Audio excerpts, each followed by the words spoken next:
What is the value of the expression 10 minus 2 times open parenthesis 10 minus 2 close parenthesis? Which option do you think is the correct answer to this question?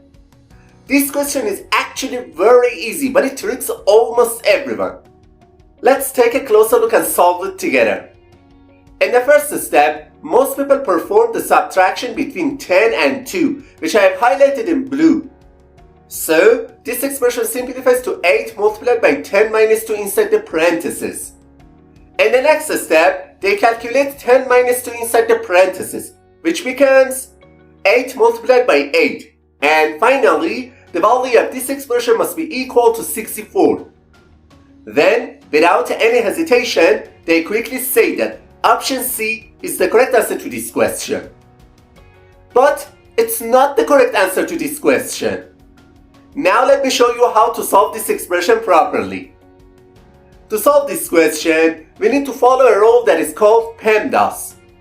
In this rule, P stands for parentheses, E stands for exponent, M stands for multiplication, D stands for division, A stands for addition, and S stands for subtraction.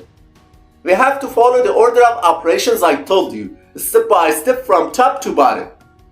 Alright, as you can see in the image, in this expression, first we have a subtraction sign, then a multiplication sign, and finally parentheses. We must start with the parentheses first, because they have the highest priority than the other operations.